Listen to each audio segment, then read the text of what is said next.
I was about 8 years old, I first heard about something called climate change or global warming.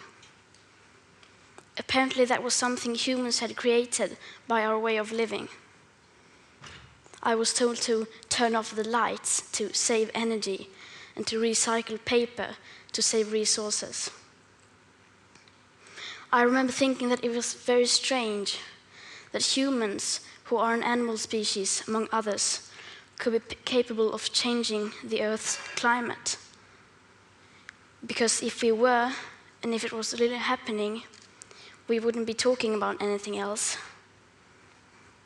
As soon as you turn on the TV, everything would be about that. Headlines, radio, newspapers.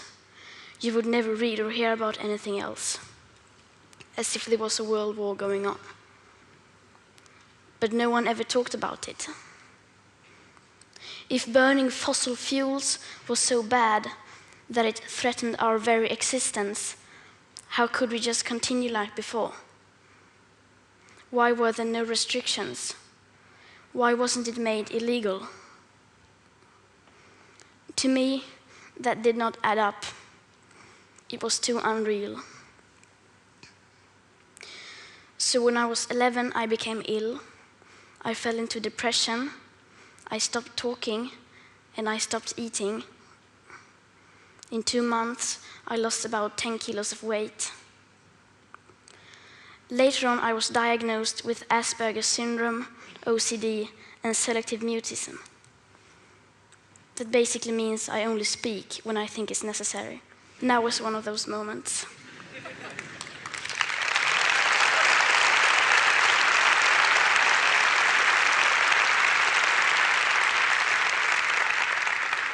For those of us who are on the spectrum, almost everything is black or white. We aren't very good at lying, and we usually don't enjoy participating in the social game that the rest of you seem so fond of. I think in many ways that we autistic are the normal ones, and the rest of the people are pretty strange. Especially when it comes to the sustainability crisis, where everyone keeps saying that climate change is an existential threat and the most important issue of all, and yet they just carry on like before. I don't understand that, because if the emissions have to stop, then we must stop the emissions. To me, that is black or white. There are no gray areas when it comes to survival. Either we go on as a civilization or we don't. We have to change. Rich countries like Sweden need to start reducing emissions by at least 15% every year. And that is so that we can stay below a 2-degree warming target. Yet, as the IPCC have recently demonstrated, aiming instead for 1.5 degrees Celsius would significantly reduce the climate impacts.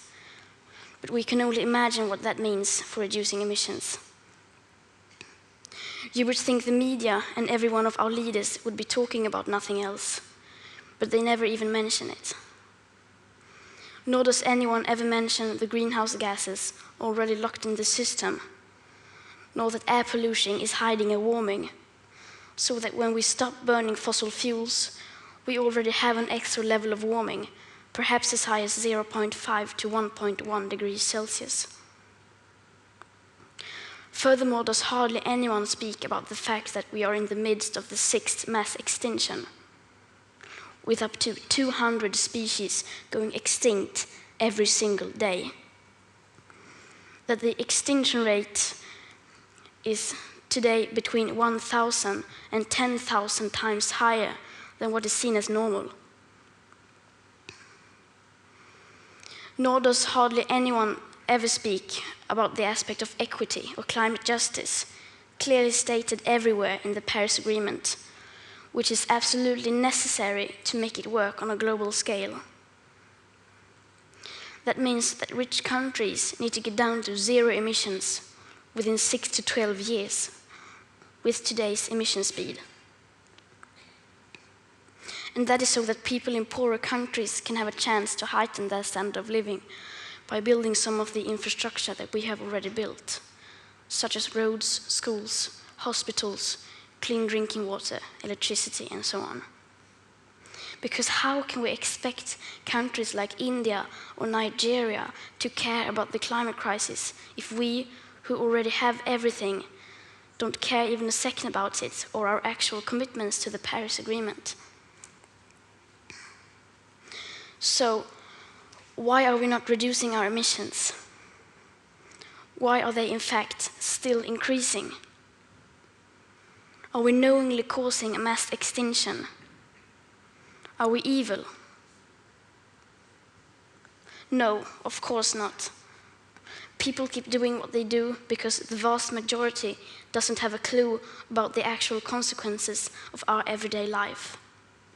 And they don't know the rapid changes required.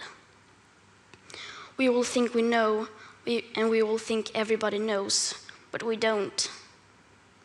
Because how could we? If there really was a crisis, and if this crisis was caused by our emissions, you would at least see some signs. Not just flooded cities, tens of thousands of dead people, and whole nations leveled to piles of torn down buildings. You would see some restrictions, but no.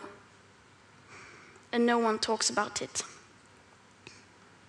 There are no emergency meetings, no headlines, no breaking news. No one is acting as if we were in a crisis. Even most climate scientists or green politicians keep on flying around the world, eating meat and dairy. If I live to be 100, I will be alive in the year 2103.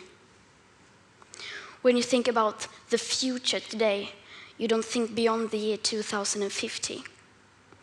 By then, I will, in the best case, not even have lived half of my life. What happens next? The year 2078, I will celebrate my 75th birthday. If I have children or grandchildren, maybe they will spend that day with me. Maybe they will ask me about you, the people who were around back in 2018. Maybe they will ask why you didn't do anything while there still was time to act. What we do or don't do right now will affect my entire life and the lives of my children and grandchildren. What we do or don't do right now, me and my generation can't undo in the future. So when school started in August this year, I decided that this was enough. I sat myself down on the ground outside the Swedish parliament. I school striked for the climate. Some people say that I should be in school instead.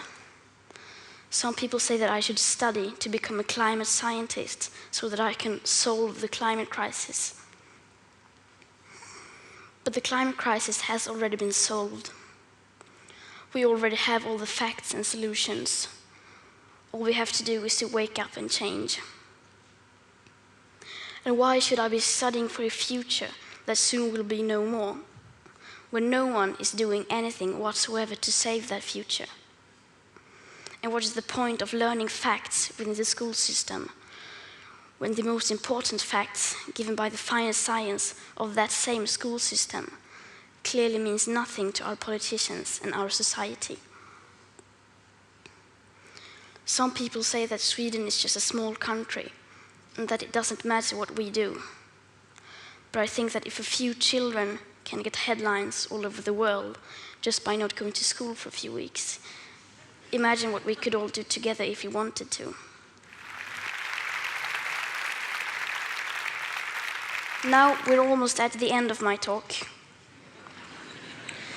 And this is where people usually start talking about hope.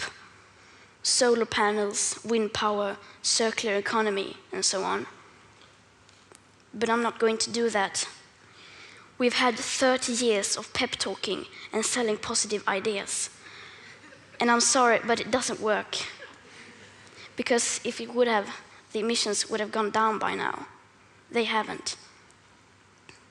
And yes, we do need hope. Of course we do. But the one thing we need more than hope is action. Once we start to act, hope is everywhere. So instead of looking for hope, look for action. Then, and only then, hope will come.